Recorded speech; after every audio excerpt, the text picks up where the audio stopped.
All right. Hello, everyone.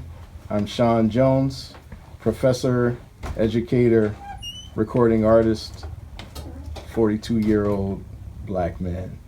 And I'm here with Alfred Bruce Bradley, who is the founder, CEO, and artistic director of Tapology.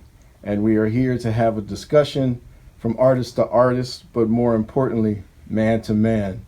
And I failed to mention just now that this man, Alfred Bruce Bradley, is my father now. I don't believe in in-laws. I never have believed in in-laws. He is my father, and it's a true honor to be sitting here with you. Thank you so much for engaging in this discussion. Thank you. It's an honor to be recognized as your father and to serve in that capacity. Thank you. Awesome. So I just want to ask you a series of questions and start this dialogue here. You have many titles: father, 4 children, 6 grandchildren, soon to be 7. You're a husband to Sherry Bradley. How are you able in this climate right now to balance all of that with everything that you do with your organization? And here in 2020, you just completed a wonderful week that I was honored to be a part of, with your summer intensive with Tapology. How are you able to find the strength, the energy to balance it all and just keep moving forward? Faith. Faith is the substance that drives me. Faith has been the substance that has brought me through my life's journey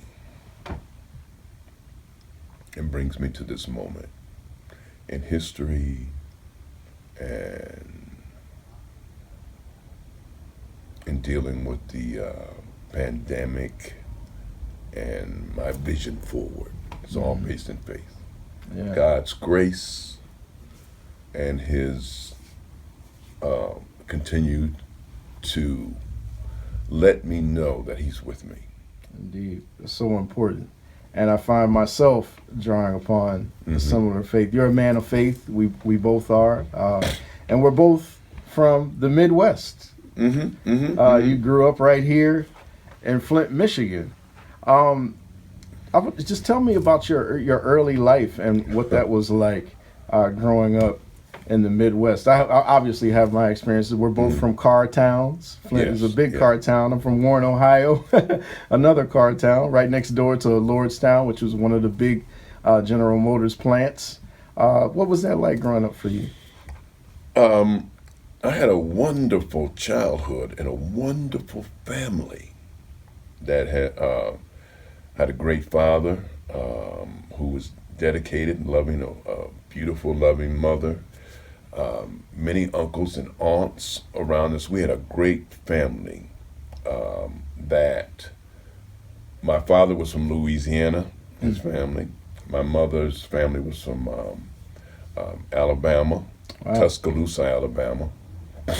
And very proud people, very hardworking. My dad came from agricultural. They had a farm. We still own the farm today in Louisiana. That my grandfather, who was a very strong father figure in raising his children and self sustaining. They raised cattle and all the crops and everything they needed, and respected in that area by blacks and whites. So, and they brought that culture to Flint. Every week, my father being the oldest male in his family of 13, he was the first son of my grandfather. First, there was my Aunt Willa Mae, and then there came my Aunt Rosie, my Aunt Kate, my Aunt Johnny, my Aunt Alma, and then there was my father, and he was the next Alfred. I'm the fourth Alfred in my family. There was only one other male that was born to Alfred, and that was Chris. That was my grandfather's father. But all the other males of our family were Alfred, so I'm the fourth Alfred. I'm Alfred Bruce. I took my mother's middle name, my father's first name. And because he was the first male, my grandfather called him son. He was son because that was his first son. So he was known as Son Bradley, although that was his official name. Some people call him Al, but everybody knew him as Son. And my father, while everyone went to school, my grandfather took him everywhere. He had to work in the fields with my grandfather from a young boy. He had to do just like a man all his life. And so he not only was much a strong character, he was well respected by his brothers and sisters. And even my older aunt said they used to feel sorry for him because he had to work in the field with grandfather while they went to school. And they learned to respect daddy, you know. So every week after everybody would get off from work, they would converge at our house. And my mother was an excellent cook. She loved cooking. And she would have these big feasts every Sunday. And my mother's family and my dad's family would come. She would make, all my aunts could cook. And my mother was much younger. She was like 13 years younger than my dad. And all of his sisters were older than her. Yeah. So she had to show them she could outcook them. And she would make Louisiana sweet rolls and these wonderful pork roast, and it would.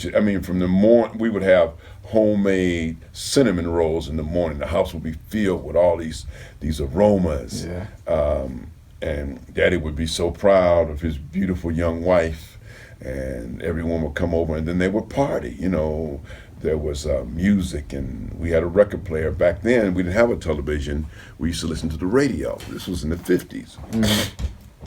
And I remember when we first got a television, all my uncles would come over, and every Wednesday they would watch the fights, the boxing. Yeah. But, and we would share time with all of my aunts and uncles. They raised all of us. You know, I would be with my Aunt Alma. And she was the first black person to buy a house in Grand Blanc, the Great White Way. Mm-hmm. All right. She when they did urban renewal and they ran through the black community, her house was on the other side of the creek of the white folk area, and they took her house, which was a gorgeous home. Wow. And so she had a white friend of hers to vouch for her, and she bought a house out in Grand Blanc. And the builder came to her and wanted to know how in the hell did she buy that house. And she told him, if you don't get off my porch, I'm going to kill you. She went to get her gun. And he ran, and she would have killed him too. She said, I worked and I paid for it, and you better get the hell off my porch, or I'm going to kill you. Mm-hmm. All right. So that was the spirit. Our people were very proud, hardworking people, and they taught us to respect everybody. My daddy only told you to do anything one time. He would never repeat itself. He wasn't cruel, but he was direct. And that was it. And what he said, he meant, and he wasn't going to repeat it. And so that's the way we were raised. And Mama, she was just as hard too. She didn't play. And she used to tell me, I'm harder on you. I said, Mama, why are you so hard on me? She said, because I'm going to have to depend on you one day. I only got one son. One day, we're going to have to depend on you. So you got to be stronger. You know, so I was raised, they instilled in me a sense of purpose. Mm-hmm. Music was a great thing at this time. My Aunt Mattie, who was the oldest of my mother's sisters, there was Mattie, Pearl, Sue. My Aunt Sue was the oldest. There was Susie, Mattie, Pearl, and my mother, and Frances. Yeah. Okay, they were the oldest. I mean, the sisters, and my Aunt Mattie married a musician, a jazz musician, Uncle Nate. All right, Uncle Nate, he was he fought in the Korean War, but he was much younger than my dad. And my Uncle JD was a drummer. He was in the Korean War too. He was a paratrooper in the military. All of my uncles fought in the World War II and had military service. But on the weekends, I would spend a lot of time at Aunt Mattie's house, and it was jam sessions all night, man. It would be, they would come in. Uncle Nate had a club that he managed, the Drambuie, in the Black District, and they would, when the clubs would close at 2, all the musicians would come to my Aunt Mattie's house, and they would have card games. There was a piano there, drum set. There was music. I would just sit at the top of the stairs and listen to you could see the smoke coming up from cigarette smoking and hear the laughter and the music. And I would sit there and listen to that until I would get so sleepy. My cousins would make me come to bed. They were older, JoJo and Jimmy Todd. So I would hear this music all the time, and then on the weekends when my parents would have parties and everybody would come over, they would play music, and my sister and I, my daddy worked first shift, my mother worked second shift. So there was an hour every day that we would be home alone. And my sister, my older sister, Glenda, would make me watch American Bandstand with her every day. Wow. And she would make me dance with her. She was much bigger, and we would look at the American Bandstand and emulate and create our own little style. And I learned to be a very good social dancer. Dancing with my sister, I could turn her and everything. And when I got in elementary school, and we'd be playing basketball and stuff with the boys, and the girls would be over dancing. Every once in a while, I'd go over and grab one of the girls and start dancing, and everybody was shocked that I could dance. And I learned that I got a chance to dance with my sister's friends. And they were much bigger and more developed and prettier. So I would get a chance to dance with them because I knew how to dance, and I realized that was a attribute, you know. When I got in junior high school and we would be out playing football all day, and there'd be a party or something later, I'd have to teach all my buddies how to dance. We would have our football stuff on, and we'd be in somebody's basement dancing with one another, showing them how to hold the girl and some basic things. And sports was a really big thing in Flint. You know, I love football. I love baseball. And I remember there was a big culture. There was a north side of Flint that would always be versus the south side. You only had 2 high schools at the time, Flint Central and Flint Northern. And there was great rivalry. And that Thanksgiving, the whole community would come out and watch these games. And actually, the Detroit Lions pushed for us to stop the Thanksgiving games because it was taking so many people from coming to the professional games in Detroit. Wow. That was one of the reasons they ended it, because it had become so popular. The rivalry, and everybody came back. But it was a time of flourishing. People were working. Highways were being built. I remember many of my uncles worked in construction, but a lot of them worked in the shop, the factories, auto industry. And the neighborhood, we lived on a street called McAvoy. It was a dirt road, and Lippincott was a dirt road, the Pier Road. It was all new on the area that we lived in. And I remember wanting to learn. I had told my father I didn't have a bicycle, I just had a tricycle. I remember telling my father that I could ride my sister's bike. I remember I could put my hands. I was so little, but I had learned I could pedal on the grass. I would fall, but I could learn it. I could ride it, and my bike had training wheels. Every day I would ask my father to take my training wheels off, that I didn't need them. I could ride a two-wheeler. He wouldn't do it. So one day he said, okay, I'm going to take these wheels off and you're going to ride this bike today. And at the end of McAvoy, Lippincott was still a dirt road, but it was a busy road. All right, the cars were running up and down the highway. And he put me on the bike.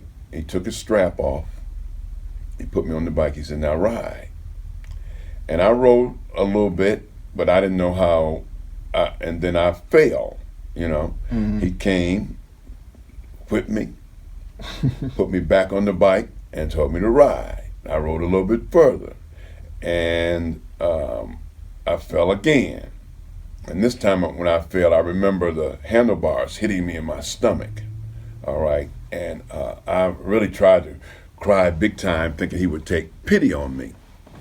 No, And because as I started down, I had gone down, well, I was going downhill, and I got picked up a pretty good speed, and there were gullies along the side then. You know, that's the way, drain gullies. Yeah. And I turned my bike into that gully to keep from going down into the busy road. And so when I fell, I had scraped, and he told me, he said, now, use your brakes. He whipped me again. And he showed me how to use the brakes. And he had me ride again. And that time I rolled all the way down and I stopped. Okay. And then he brought me back up. And I didn't know why he was whipping me like that. He said, now, he showed me how to ride to the end of the driveway, how to stop, how to look up and down the street. All right. And he sat there and watched me practice how to go from the sidewalk to cross the street to the next sidewalk, how to look for cars. And he said, now, I whooped your ass because you insisted you was going to ride this bike. And none of my other little friends could ride a two-wheeler. He said, I knew if I believed you could ride a two-wheeler.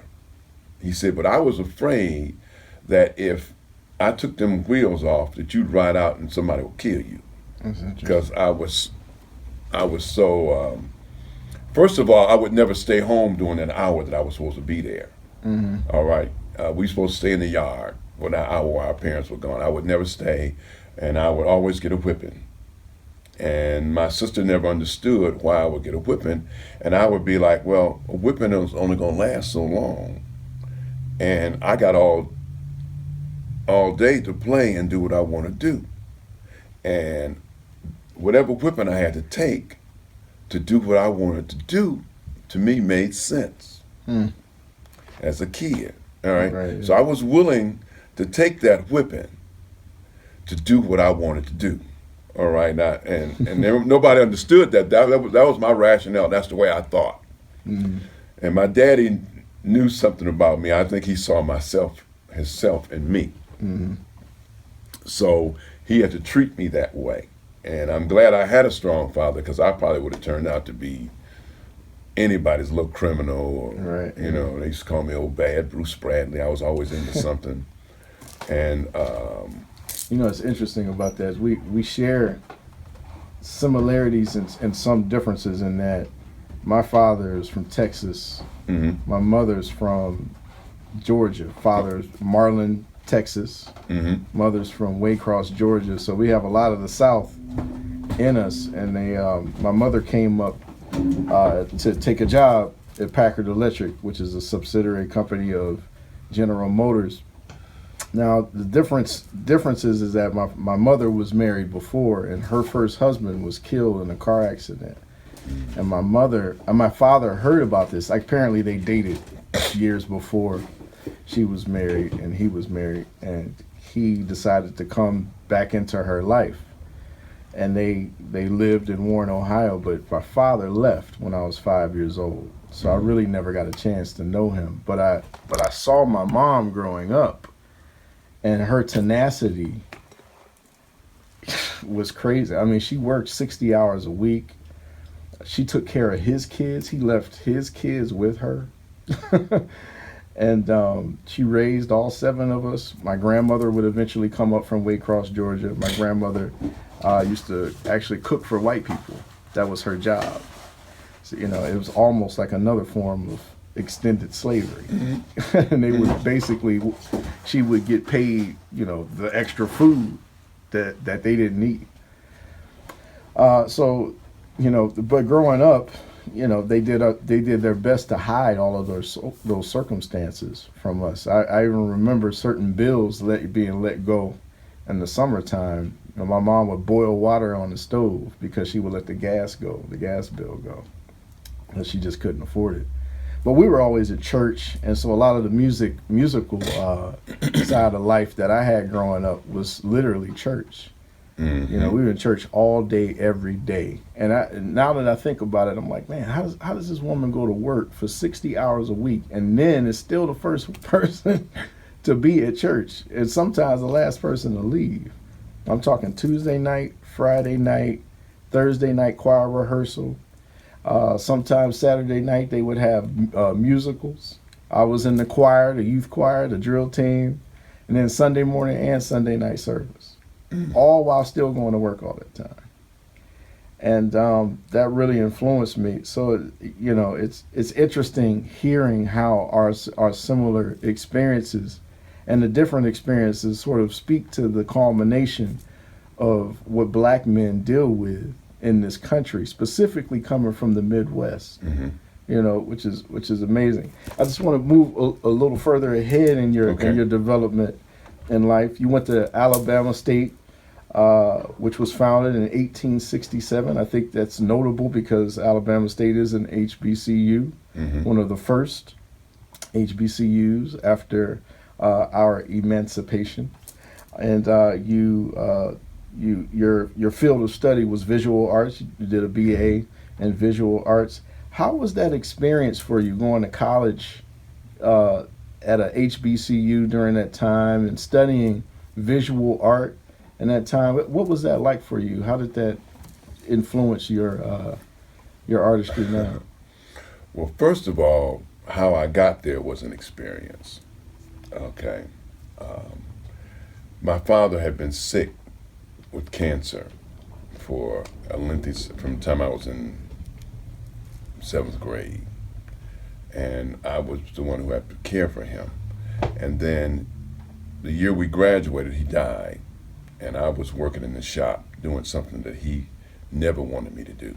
He always told us, you got to do more. You don't want to work in the shop and do these jobs. All right. So I ended up working in the shop. And then I had a daughter, and I started going to school part-time. And at Mott College studying business. So that's when you had Sharice. Sharice. That was before you got to college. It was before I got to college. Oh, wow. Her mother was the daughter of Mr. Vaughn, who was a principal. He was educated. He was an educated man, all right? And she was college bound. You know, she had to go to college. I had to go to work, all right? I had college aspirations. All my cousins, they were college bound because their dads were healthy, and you know I was working. You know, I worked in the shop, and I started doing learning a painting trade. When I was in high school, I started doing construction work, and I was doing that work. And one of my friends went down while we were at Mott College to visit Alabama State with a man by the name of Jack Green, who was a alumnus, part of the alumni of Alabama State. And he came back and said, man, I'm going to go to Alabama State. Jack got me in. So Jack used to see me doing art all the time. And so I was studying business, but he used to see me, I had pledged a fraternity, and I used to do all their posters and artwork and stuff. He said, you are an artist. You know, I had taken a home art course my mother had purchased for me. And so I had some training, and I would do my stuff, you know. And he said, you should be into the arts, you know. So I said, well, I got all these business courses. I had dropped out of school during the last year that my dad died. I was working in the shop third shift. My dad was sick, and I was coming home caring for him every day, and it was just too much. I couldn't go to work and go to school. I go to school. I was so tired. I would get off from work and go right to school, and I end up just dropping out of school. And I had all these E's from a full. And so when Dad died, and I decided to go back, I had to make up all those classes. So when I decided that I was going to apply to go away to school, my point average was so low. I applied and they rejected me. It was 4 of us who applied to go to Alabama State. And everyone had got accepted but me. But I was preparing. I worked 2 jobs. I got a job as a maintenance man at a place called Genesee Memorial Hospital. And I worked painting on the side, saving all my checks. And everyone had gotten their acceptance letter, and I hadn't gotten it. You know, I had called down, I hadn't had a response. So I just packed and got everything ready to go, just like everyone else. The day I had a trunk my aunt had brought over, Dr. Dolores Beard. She brought me a trunk for me to put I had my stuff in the trunk. And we were loading it in the car on the way to the bus station, and the mail person came up with a letter, and was from me, from Alabama State. And I opened it up, and it said I had been rejected. Admission to Alabama State. And I looked at it, and I didn't. Everybody was looking at me, and I said, "I'll be right back." Jack Green lived right around the corner from us. So I put the letter in my back pocket, and I ran around to Jack's house, and I gave him the letter. And I said, "Jack," I said, "I'm leaving here. I'm going down to that school. You call them and tell them they got to let me in." I said, "I'm going to sleep on the campus until they let me in that school. I'm leaving here."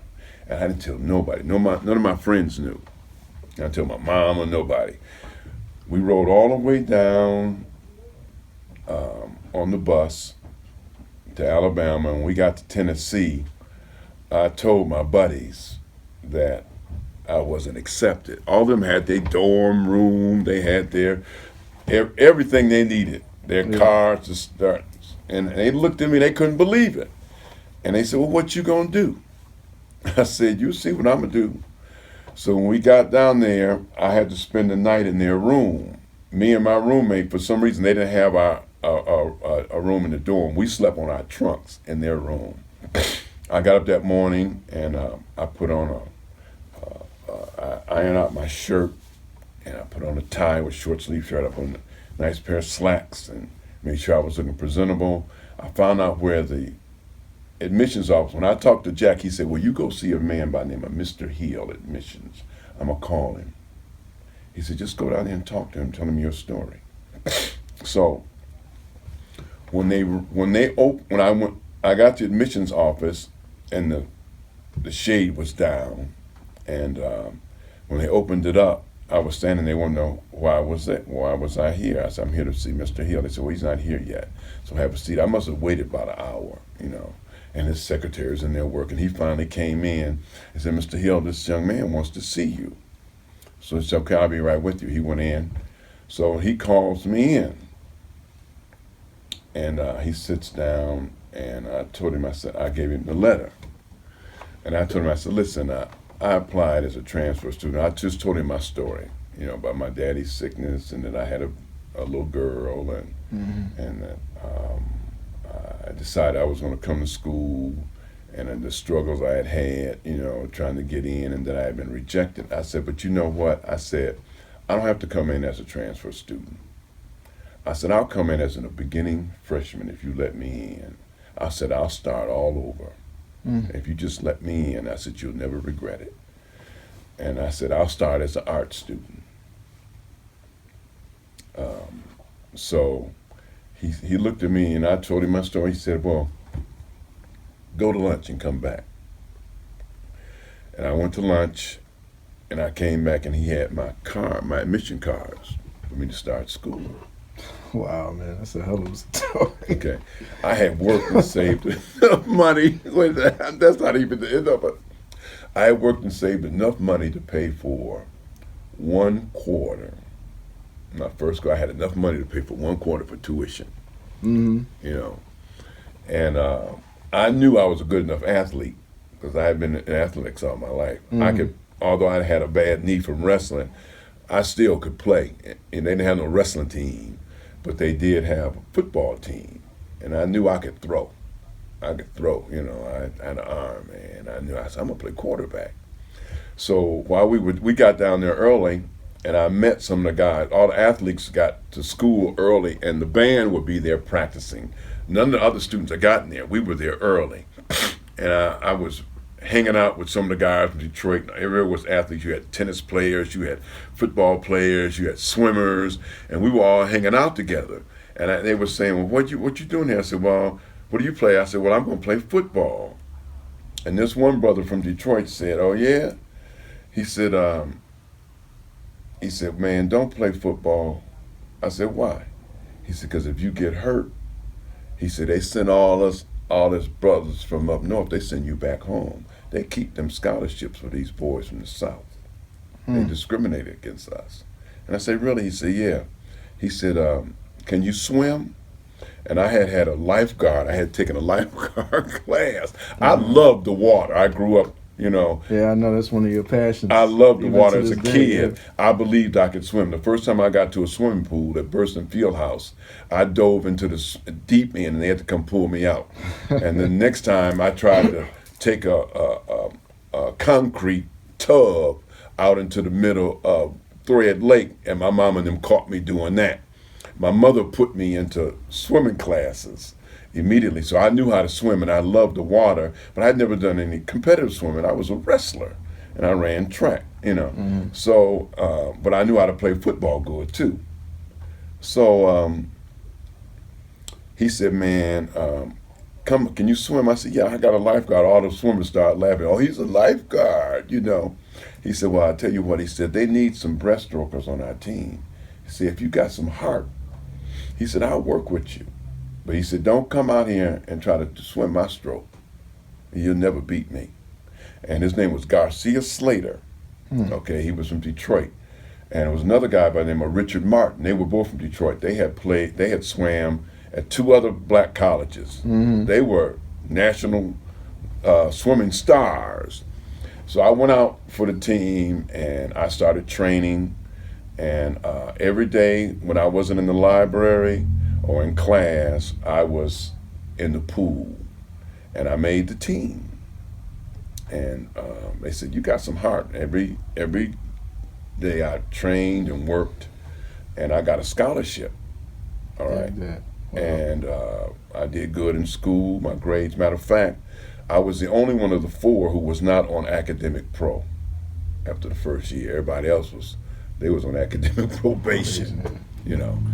And some of them had scholarships and grant money. My roommate, he had the Waters grant where they paid tuition. He got so much money. I got a bank loan, and that every year I get that $1,500. That's the only support I had. The rest, because I had skills as a painter, I hustled. I did artwork, and then after 2 seasons, me and the coach fell out. He didn't like me because I would always challenge him about training some of the kids from the project that lived right across the school to become swimmers and to come to school. He was using He didn't want to do that. well, there was a white swimming team. Alabama had the only heated swimming pool in Montgomery, Alabama State, and it was built by black tradesmen. Okay, and the whites would come over and use the pool every day. All these young white kids, they could swim too. They were really good. They were getting great training, and I kept asking them, "Where's your black kids? Where are the black kids all across the neighborhood that why aren't they training?" You know, so Doc was getting paid to let them come in and use the thing. He was pocketing that money Wow. later. So, and then, you know, I challenged him on that. And Always the motivation. there was some other issues regarding some of the girls, and eventually he kicked me off the team. All right. Yeah. But I end up getting involved in theater, and I did a poem in my speech class for the drama director, Mr. Martin, and he said, "Man, you got a good voice. I want to get you. And he cast me in a play called Between Two Thieves. And I played the part of a judge. And Mr. Martin was an excellent teacher, and he was a no-nonsense guy.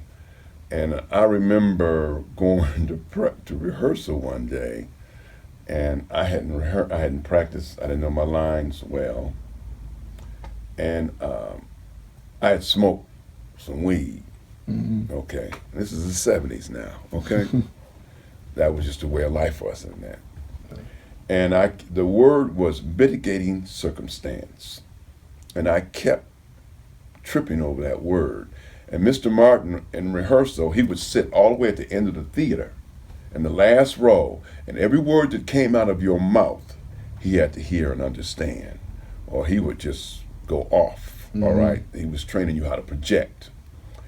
And I kept saying mitigating. I kept messing it up, and all these smart kids, and I had never been around so many black smart kids. All right, it wasn't popular to be that smart in the North. You know, you were put in remedial classes and all that. But down there, most of those kids their parents went to the school. I mean, they were on it. Quick, yeah. And I had to compete with them.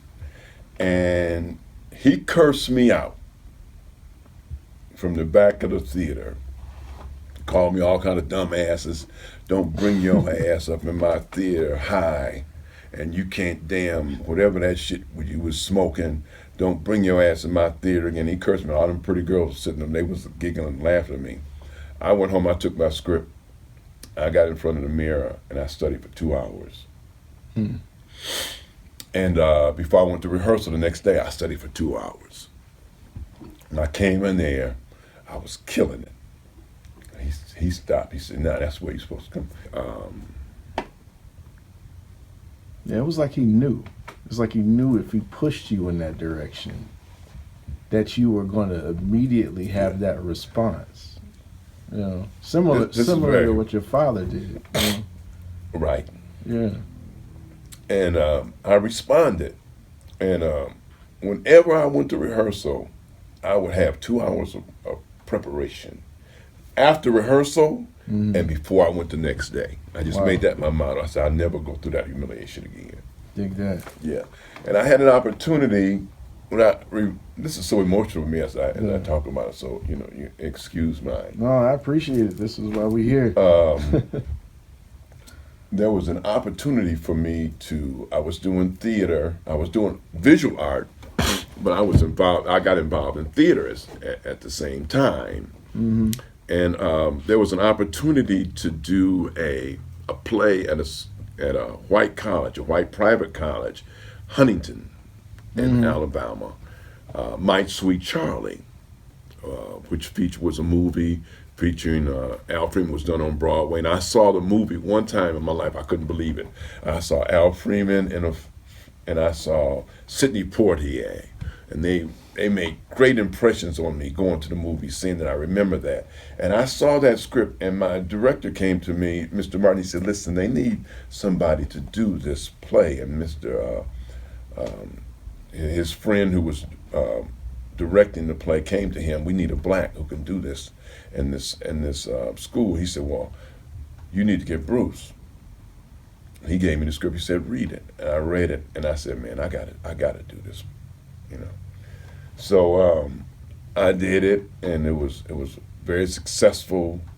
It was a great experience, and I remember, but it was a struggle because I didn't have much money. I was now I'm not on the swimming team. I'm not getting that money. I don't have no book allowance now. I don't have no meal card. I'm left to my own devices on how I'm going to make it through. And I remember being hungry. And when I would go to rehearsal in this play, I played the part of a lawyer who had got involved in the civil rights movement. And during a march when he was supposed to be nonviolent, white people started hitting him and throwing him rocks and stuff, and they chased him down an alley. And he was running. He thought they was going to kill him, and he turned around and was one white man. And he ended up fighting him and killing him. And he became a fugitive. And he ended up finding this summer cottage that was abandoned. And he broke in there, and there was a scene where I would break in and I'd find these food, and I would eat. And then there was a runaway pregnant girl who was living there.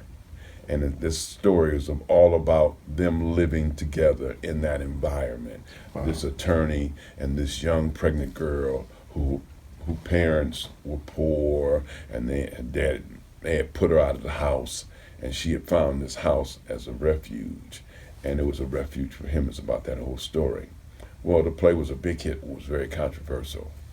And I was supposed to do a play afterwards about the life of Frederick Douglass, but, racism stopped it. Mm-hmm. But that was the beginning of my dramatic career. Isn't that something, man? And that's amazing. I graduated and returned to Flint and got involved in the McCree Theater and worked for the Urban League and job placement, and then I met a guy by the name of Robert Costley. Matter of fact, I remember seeing Mr. Costley. He was part of the Southern Freedom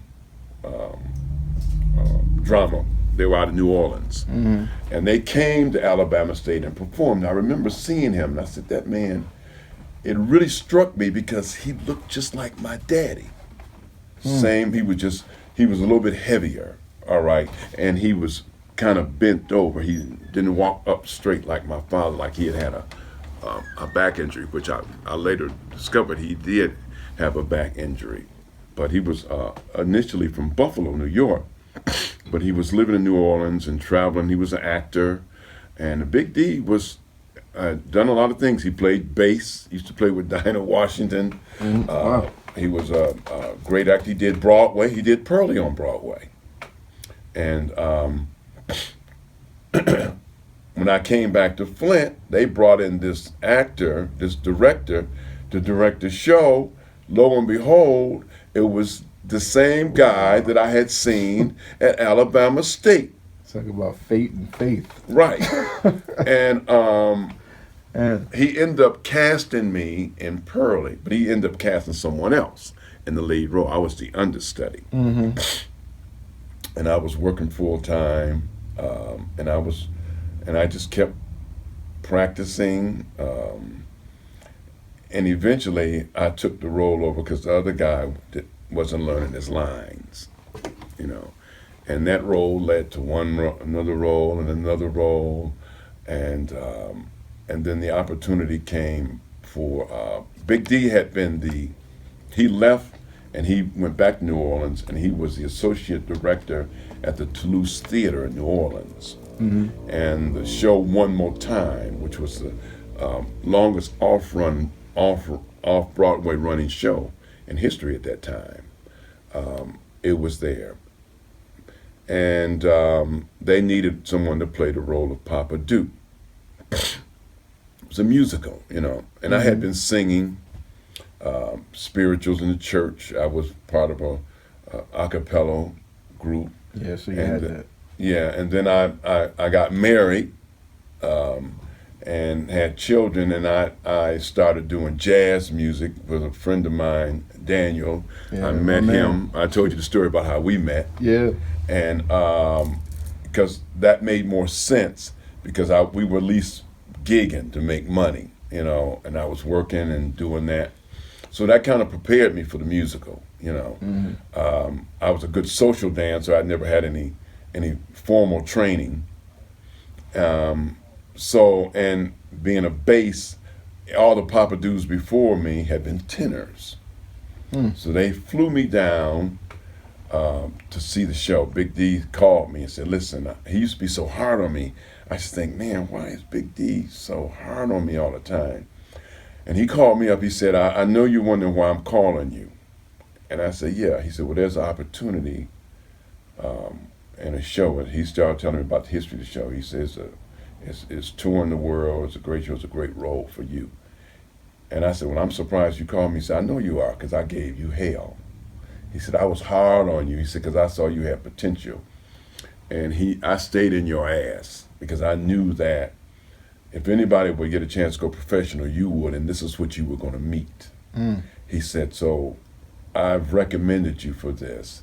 He said, would you do it? I said, I'll do it. He said, no, don't make that decision yet. We're going to fly you down. You're going to come in. We'll put you up. You can see the show and then make your decision. I hadn't been long married. Allie was just a year old. Yeah, so She that's just- Sherry. Yeah, she was Sherry just so comes in. many months. She wasn't even a year yet. Allie wasn't even a year. She was just so many months. And they called me to do this. And I went down and I saw the show, man. I saw that show, man. And I said, man, I got to do that show. Yeah. Were you torn? Were you torn about making that decision to go in that direction, even though you had the beginnings of a family? No. Huh. No.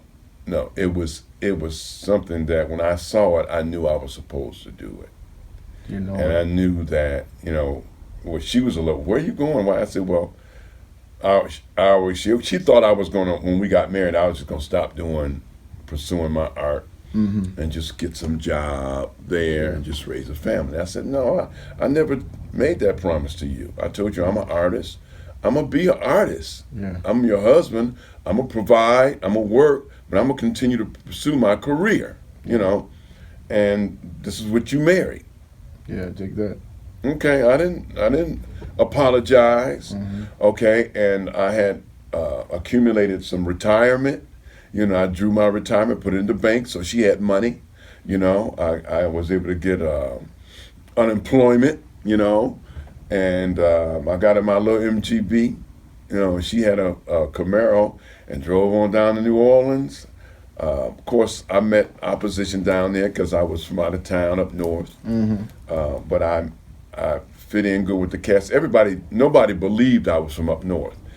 They thought I was from Louisiana because all my people were from Louisiana. Yes, I ate the same food. A lot of the things, I talked the same way. My people, the culture was already in me. Yeah. So they say, aren't you from here? But when I got into the script, I did about 13 performances there. And there were people there who had been doing that show 4 or 5 years locally. The original cast was touring the world.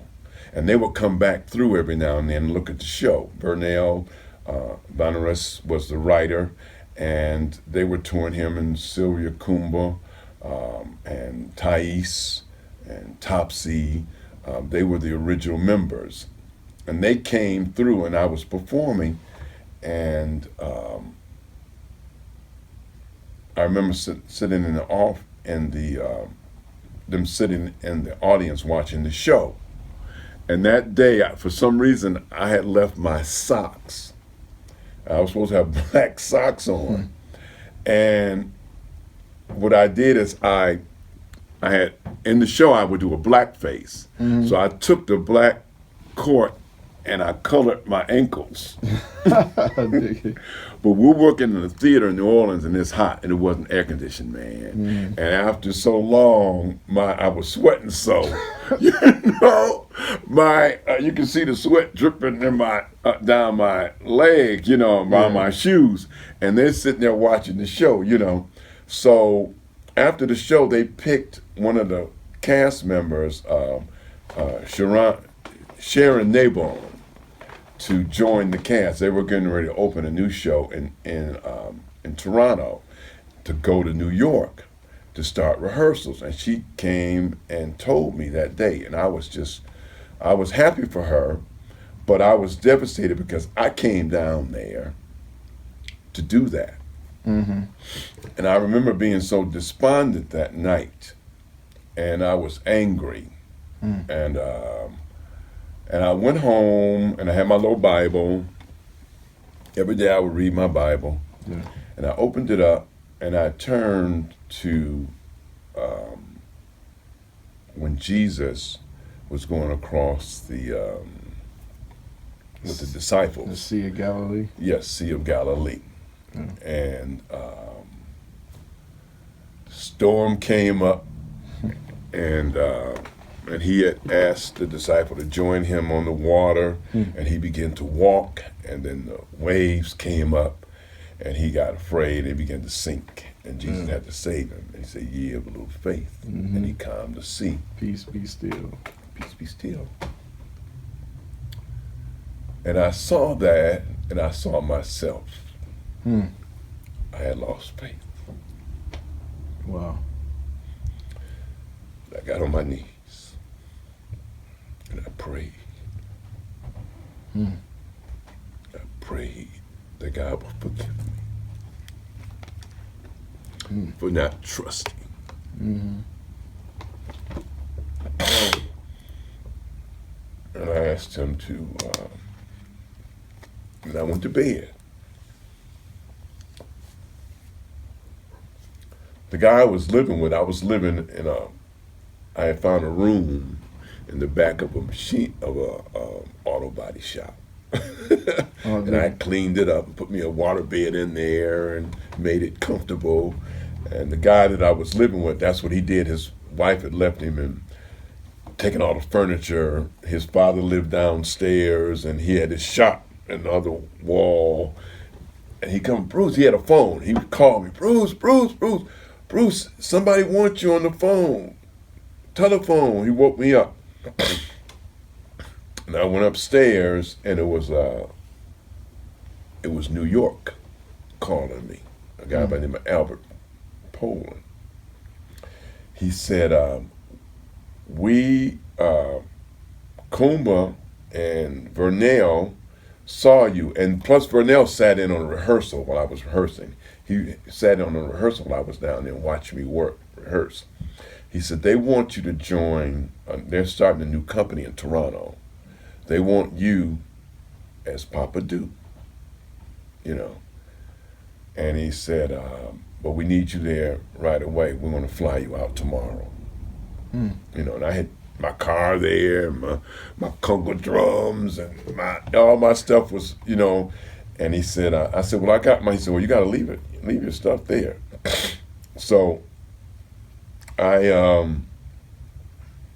did take my drums, but the next day I caught musician. I caught a plane the next day to New York, and I went into rehearsals at the Village Gate every night, and I met some historic people every day, and they hooked me up with this lady. I can't remember her name, but she was a fabulous piano and a vocal coach. And they got there and they said, well, when I was in New Orleans doing Papa Du, all the music was written for tenor. So in order to do the show, I had to sing in 2 octaves.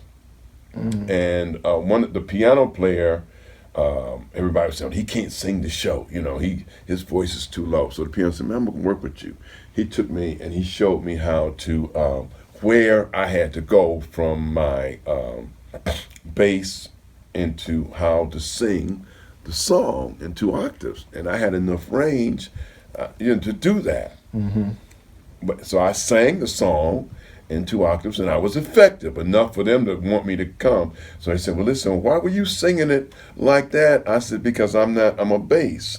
I had to sing, why you keep changing your voice throughout? So when I got there, they brought in a guy by the name of Orange.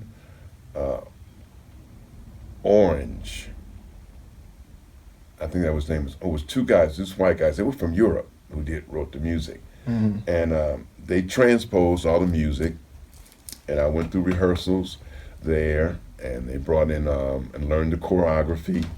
And I must have been there for about a month. And then I had to get a passport. And they flew me to Toronto, and next thing I know, I'm in Toronto in rehearsals, with the original cast members. Dig it. Is this when you started to learn tap? How did that? Okay, how did that now I'm gonna get to that. Now, Okay. while I was in Toronto, I was always fascinated with tap dancing as a kid. I remember seeing Bill Bojangles on television and the Nicholas Brothers. All right, as a kid, I remember seeing that. I always believed that I could tap. As a matter of fact, I had done the before I left at McCree Theater, I played the Tin Man. All right, and there was a tap number in that. And because I was such a good social dancer, I didn't have on tap shoes, but I had learned to move my feet as if I was tap dancing. And I was athletic, so I could do the splits and stuff, all that. Everybody thought I could tap dance, And when I got to Toronto, I found out that there was a cast member, a guy by the name of Mickey Costello, yeah. And he was an old white guy. He played the company manager. That was his part, company manager in the play. He was the only white person in the show, only white actor. There were some white musicians that were great, the piano player and the clarinet player. The other guys were from New Orleans. Because, bringing those shows in, Canada would insist that there were Canadian actors and Canadian musicians in the show. You couldn't bring it into Canada. So we had 2 Canadian musicians, and they wanted my role to be a Canadian. But Albert Poland went to fight for me, and he said, no, we've got to have someone who knows that culture. And they said, well, he's from Flint, Michigan. He can't come over. And they said, no, he's not from Flint, Michigan. He's from Louisiana. His people are from Louisiana. That's where they moved to. So that, because of that linkage to Louisiana, that saved my role in Toronto. Okay. And we ran for a year, pack houses. And while I was there, I started taking classes from Mickey. He taught me some of my first tap steps. And then there was a lady there who was the maitre d' of the theater. She was a choreographer. And she was a tap dancer, and she was a dancer. She said, well, you want to learn tap? I would go in and practice my steps all the time. And when I was in New York, I asked one of the, let me go back to New York. While I was in New York, we went to see the show of the cast that was doing it at the Village Gate. And when I walked into the Village Gate that night, I sat down and watched the show. My cousin Robin, she lived in New York. She was attending Pratt Institute at the time, and we went to see the show together. And it was a woman who came up to me. We watched the show, and she said, "Who are you?" And I said, "My name is Bruce Bright." She said, "Where are you from?" And she said, "It seems like I should know you." She said, "You have an aura about you." And I said, "Really?" And I said, "Well, I'm Bruce Bradley." She said, "Why are you here?" I said, "I'm here to see the show. I'm going to play that role of Papa Doo in Toronto." And she said, "Oh, you're the Bruce." And the guy who was playing the role in New York was a guy by the name of Bruce Strickland. All right. She said, "Oh, you're the Bruce." She said, "Oh, okay, no wonder." I kept wondering who was this guy. And she said, "Well, my name is Sherry Upton, and I'm one of the producers here in New York of One More Time." And she said, "And I'm also one of the co-producers of a show we're doing on Broadway called Bojangles. We're in rehearsals right now." And she said, "And you have the persona that we're looking for." She said, "We got a guy playing it right now." She said, "Oh, he's an excellent dancer." She said, "But he doesn't have the masculinity that we need for that role." She said, Bill Robinson was a masculine man. And this guy, he's a great dancer and artist. She said, but his persona is not. And she said, "We need somebody like you." She said, "You can tap dance, can't you?" And there it is. And I thought to myself, damn, that's something I always wanted to do, and I've been faking it, And I said, "No." I said, "But I'll start learning tomorrow." And she looked at me and I kind of giggled like, "Yeah, right." So after that, every chance that I got, the choreographer who was teaching me the choreography for the show, I would make her teach me a step, some shuffles or something, and I just started practicing. And I would go to the hotel, I would practice. I would practice any little thing. If I saw somebody doing something, I would try to practice it because I said, man, I got a chance to be on Broadway, to do Bojangles, you know. I was all in it. When I got to Toronto, I found out that Mickey Costello could tap, and I just worried the hell out of him. He started teaching me a few steps, and then that girl turned me on to a guy by the name of Lynn Gibson. And she said, this guy's from New York, Bruce. He's really good. He's my teacher, and he can work with you. And I went to him, and he said, okay, $50 an hour. Ooh, to me, that was a lot of money back then. Yeah, really. All right, and I was sending all my money home to my family. So I said, okay, I'll do it. So every week I would take my housing. I had a food allowance. All right, I would use my food allowance money, which was like $80 a week, and 50 of it I was paid on my tap lesson. Wow. And I had gotten good with the guy. It was a dinner theater we worked at, and I would get to the theater every day early, and they would bring me food. So I got to eat every day, you know, for free. And their specialty was beef ribs and vegetables. So I got a good meal at the theater for free because I was there every day practicing. So I would go to the theater and practice my tap every day. So they got to know me, you know, and said, wow, he's a hard worker. And when I would come back, they would just send me dinner. Yo. And $30 was enough to get me through my off day on Monday, you know, for me to food. So I would get through the week. And I went and took lessons from Lynn, and I must have took about 6 lessons. And he taught me a break one day. He said, well, I'm pushing you. He said, because I saw your show. He said, and I could tell you haven't been no trained dancer. He said, but look, he showed me a list of all the people you work with. You see all these people? He said, I taught all them. He said, I could teach you. He said, but you got to work. So every day when I would take my class, I would go back and then I would go down into the laundry room at the hotel and I would practice every day. I bought me a pair of tap shoes for my birthday. And I wore those shoes. I wore the taps off of them. And I didn't know how to fix the taps. And he told me how to take Elmer's glue and toothpicks and all that. And I just kept practicing, and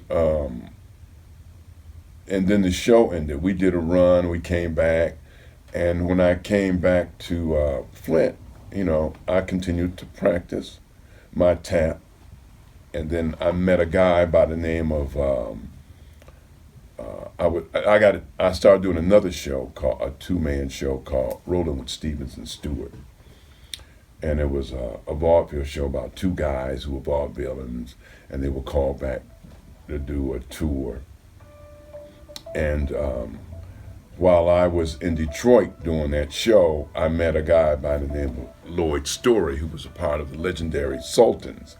And Lloyd had toured with Bojangles Robinson as a kid, all right? And he was college educated. He worked as a sociologist, and he also taught at the Center of Creative Studies. But he had a group called the Sultans, these old black cats. And I remember seeing them on television tap dancing one day, and I jumped up and said, I'm going to dance with that guy. And my wife looked at me and said, you don't even know him. I said, I'm going to get to know him, and I'm going to tap dance. And she said, how you going to do that? She said, oh, you got that bad knee, and how you going to do that? I said, I'm going to do it. And just by chance, I ended up meeting Lloyd, and I got a chance to take classes with him. And then Lloyd ended up going on tour to do Black and Blue.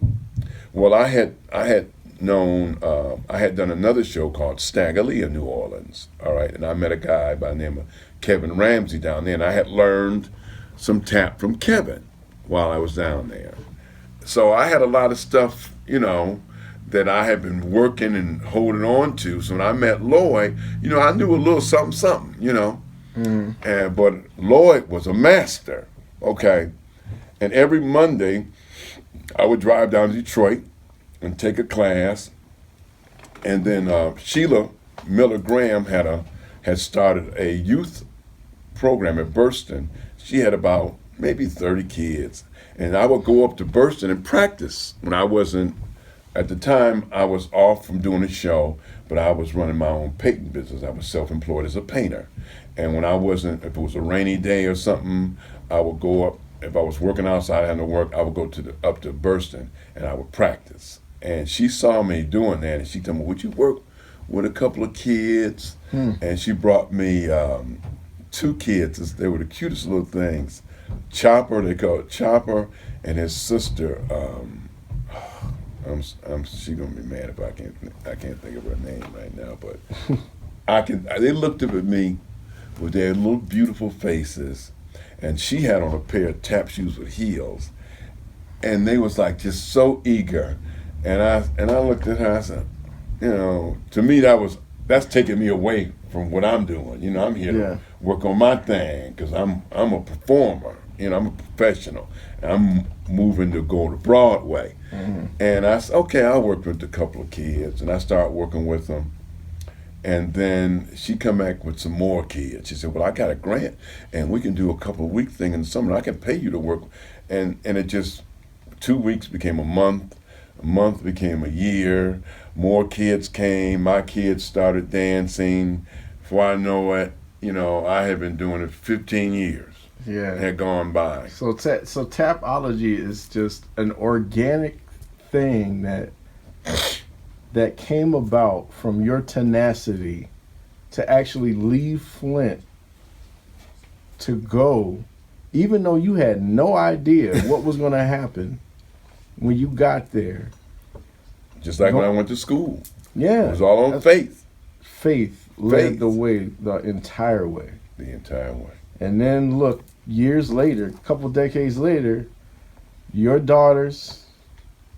And Broadway, everything. Yeah. Well, there's one event that, Allie talks about all the time is when they were on the Apollo and they advanced through several rounds at the Apollo. What did that feel like? Well, it was Candy, Francis, and Allie. Well, actually, we had 3 different groups. We had the Stepettes. We had the Stepettes. We had the Rhythmettes, and we had the Taptations. That were all boys. Taptations. Okay. And I was working with them. I was bringing in artists that I had developed relationships with from Black and Blue. I would bring them in. Kevin and I had become very close. Kevin Ramsey, I met him while I was doing Stagger Lee in New Orleans. We've become just like brothers. He was in the show, Black and Blue, and I would bring him in to work with the kids. And then then they started doing a tap festival in Detroit, and I would take the kids down there. And then I said, man, I need to do something like this in Flint. And I heard about the Human Rhythm Project in Chicago.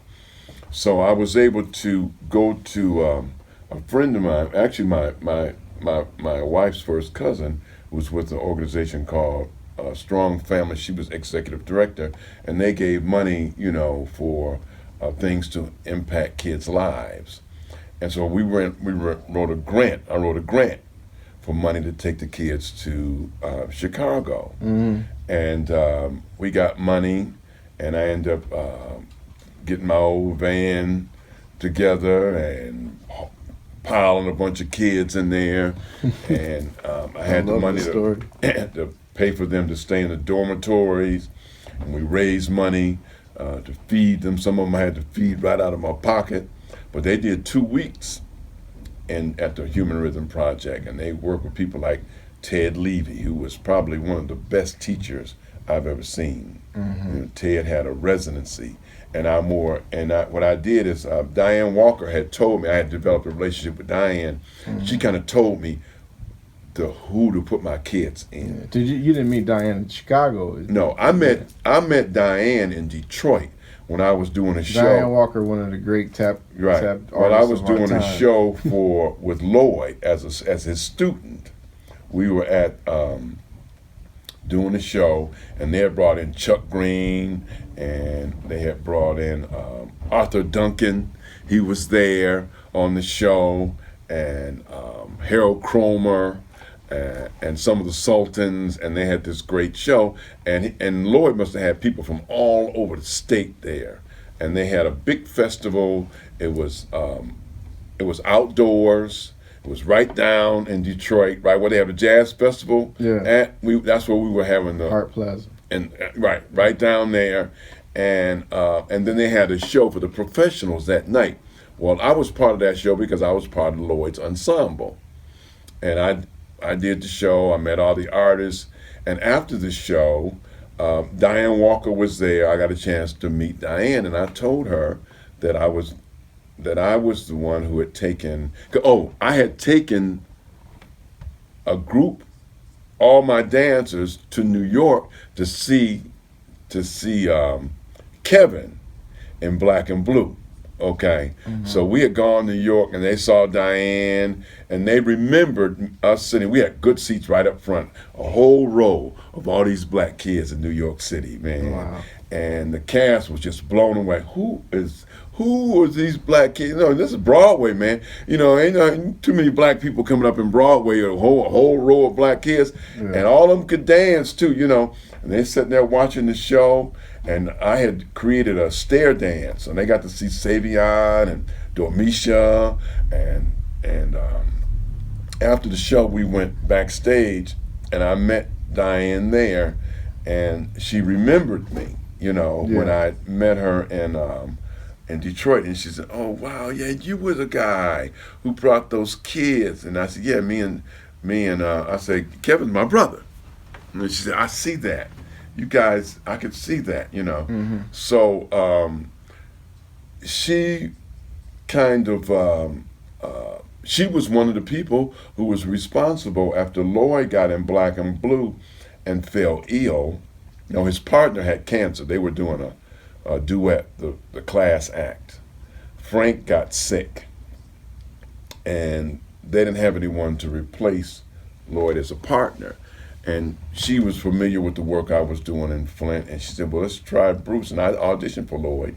Man, next thing I knew, the next day, they flew me to Europe. I was in Switzerland. Again, fate, all right? And I'm around all these people who've been tap dancing all their lives. I'm just learning. Now, I've been doing theater for years. It ain't like I'm new to performing.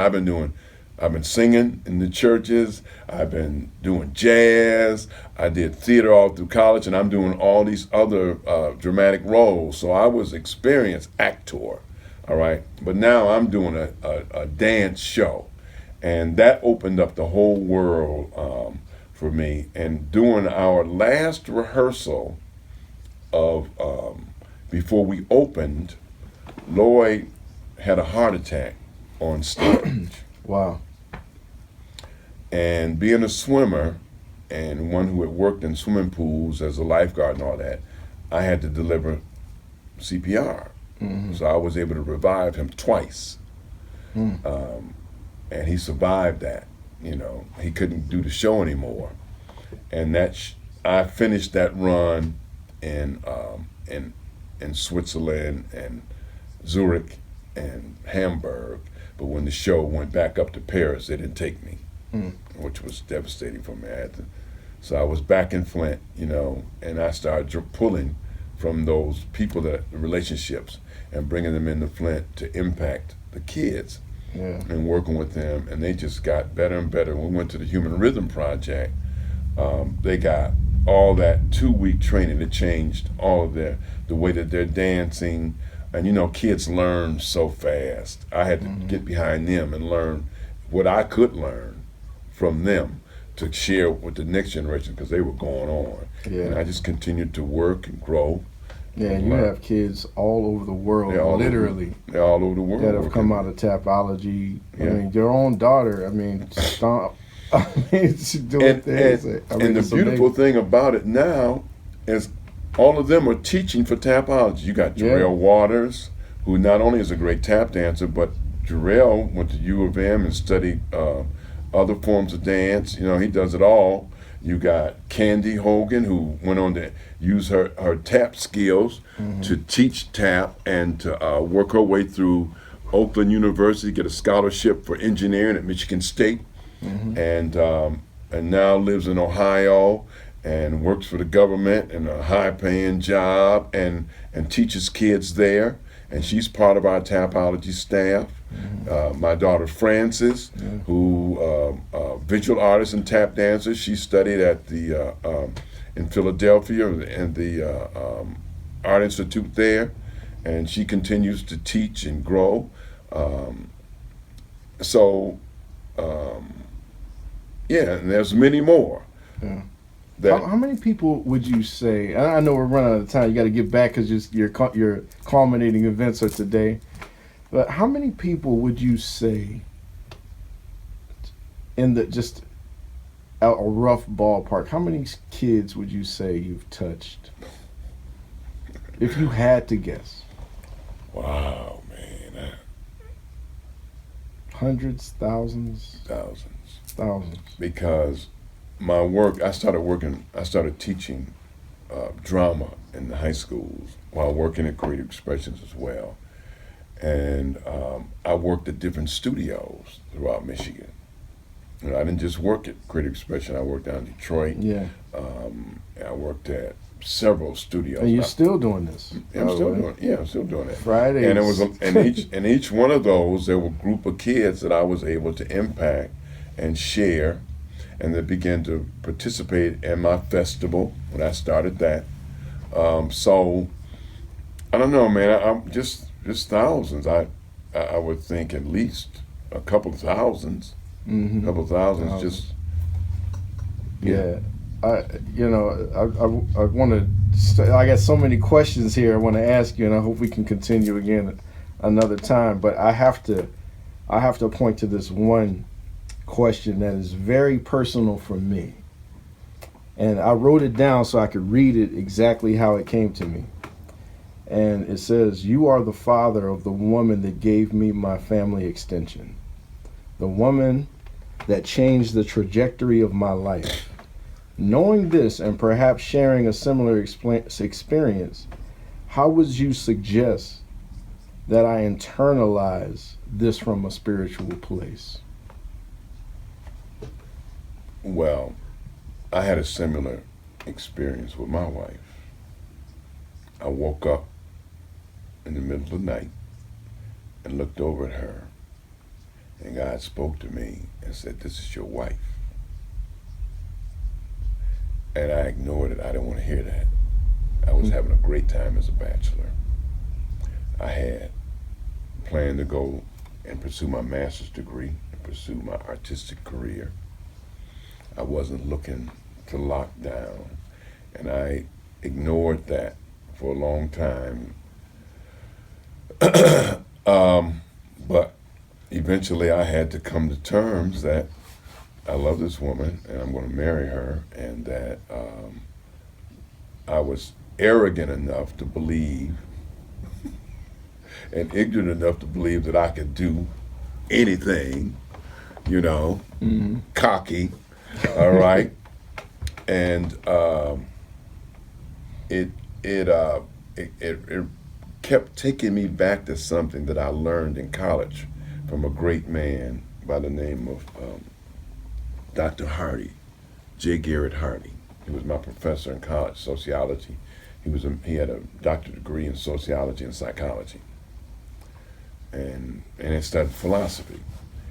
And he used to give us life lessons, and he used to say, a man can never reach his full potential in life. And we used to have debates in class about these kind of things, until he marries a woman, has children, and raises a family. Everybody said, well, what about so-and-so? And then he said, he would always say, listen to what I'm saying. A man can never reach his full potential as a human being until he marries a woman, has children, and raises a family. He said, I don't care how great they are as an artist, as a business person, as a whatever choice of life that they have selected.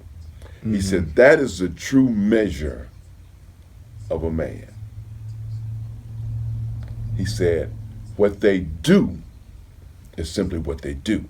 Who he is and the makeup of his character is based in that. He said that's what God created us to be and to do.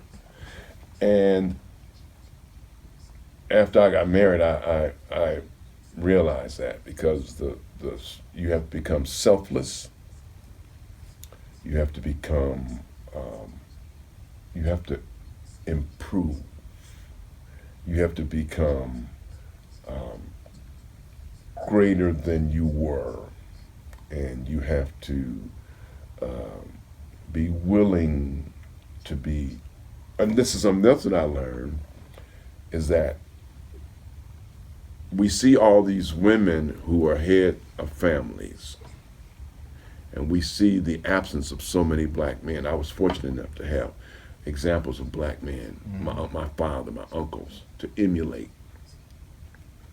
But I also realized through my experience that to keep a family together, the greatest sacrifice has to come from the father. He got to take the hit, no matter what. You know, he got to take the hit to keep his family together. He got to take the hit. He got to continue to be greater than whatever the circumstances are, in order to keep his nest together, and that makes you a better human being. That sacrifice. And whatever you have to go through with that woman, you have to be able to be better than whatever it is. And we all make mistakes, you know. She make mistakes, you make mistakes. You know, you have to be able to overcome your mistakes and be able to forgive her for hers, and not to judge her because you ain't no better than her. Right. And then to be able to see that song about how what a wretch you are, you begin to realize how wretched you really are as you grow spiritually and mature, and you begin to try to through God's help to gravitate to your true self. And that's a journey. It's so interesting. You like led into to my next question, which you know, full transparency. 42 years old, black man. I didn't have a lot of. I mean, there were people in the church, you know, that I could look at, but that was kind of from afar. But you know, I've been divorced twice. Recently married again with a young daughter. A series of failures behind me to match every success that I've had. You've gone through this, and you know, how do you recover from past failures, stumbling blocks, both in your career and personally? Like, how do you? Well, you know, I've tried to listen to the wisdom of my elders, and there's certain life lessons that I've etched into my mind that they've taught me that I draw upon. Dr. Hardy said, if you know anybody who said they've never failed nothing, you ain't got to worry about them. He said they ain't never tried to do nothing. They've never stepped beyond their comfort level. He said anytime you try to move up in life and improve your life, he said it's going to be difficult. And there's going to be times when you're going to fail over and over, but you have to continue to get up and decline. He said there are going to be many failures before you succeed. He said that's just life, and life is a test. I never forgot those things. So when I would be despondent, find myself in Flint back painting houses, you know, and I'm an artist. I should have been doing canvases. You know, I had the talent, you know what I mean? Which you have several. Yeah, but not that wasn't the way that I could employ myself. Yeah. You know, because of my family needed money every week. The lights had to be paid. The food had to be put on the table. You know, the dog had to eat. You know, there had to be gas. I had to keep a piece of car running, the gas in it. The kids needed lunch money every day or bus fare. So you put aside your endeavors to do what you needed to do to provide the necessities, and then when you got a chance to do what you could do, you did it. But in the process of doing that, I wanted to invest in my children that they would have a greater opportunity to realize their potential. So I invested in them. You know, I made sure that they had the dance classes, the music classes, the art classes, the private vocal lessons. You know, that they had the tap shoes. I wore the same tap shoes.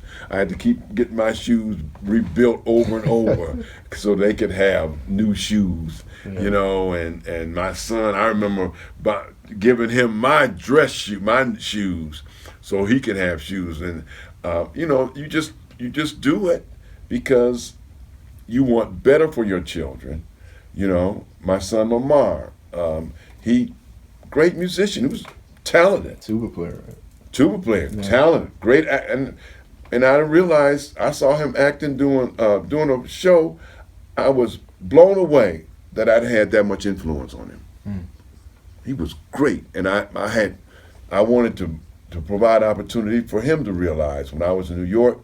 I wanted him to come to New York. I had an opportunity to get him into to work with August Wilson. You know, but he was afraid of the business. He saw how I had struggled, and I struggled. You know, he was afraid. Although he had the talent, he ended up not doing that and going a different direction. But he's been successful. You know, he got a family. He got a master's degree in business, and he manages the Getty Museum in California. Yeah. So his route was different. He wanted that kind of security, and he's done that. And I've been able to invest in my children and see the rewards that has brought me. Yeah. Yeah. One final question. You've had a ton of success, specifically this week. You pretty much reinvented the way that you run your organization inside of literally 2 months. I got to see it be a fly on the wall, both in Baltimore as you and your team were putting things together, and being here in Flint for the past week. You learned a new space, a new online platform. You reach kids that you wouldn't have normally reached before. You have engagement that you've never had before. It's fascinating to see. And you'll be 70 in October, right? Yes. You'll be 70 years old. I know y'all don't, what they say, black don't crack. What's next? Well, first of all, everything that I have done has been through the grace of God. And He has put people in my life intentionally to help me.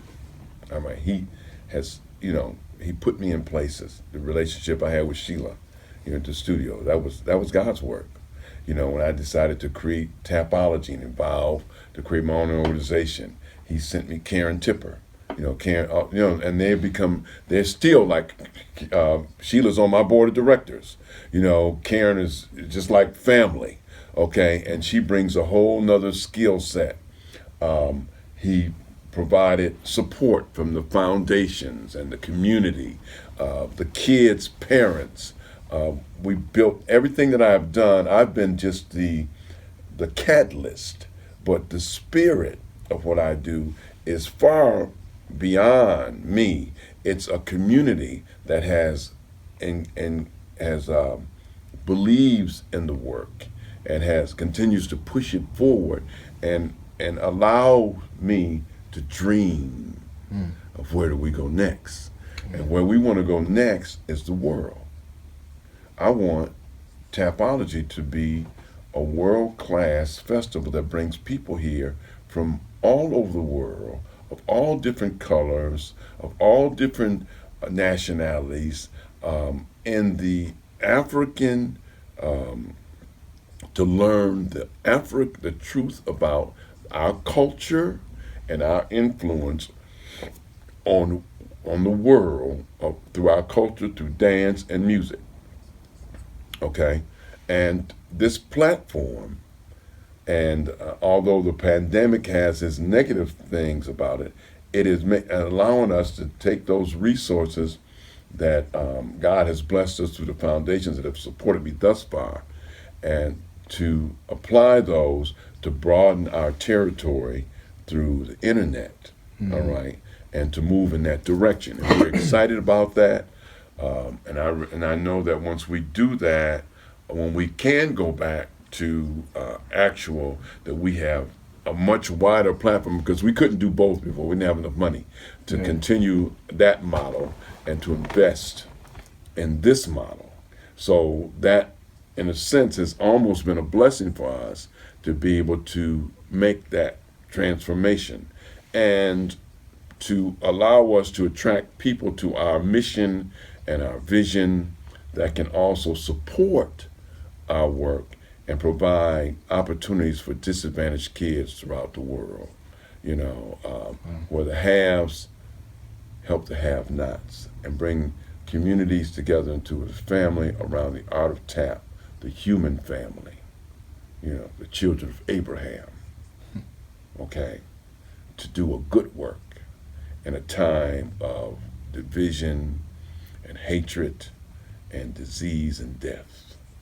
Okay, that is what's next. That is what we're doing, and that is what I am continue to pray for, and God continues to provide me a way forward, like bringing you into my life.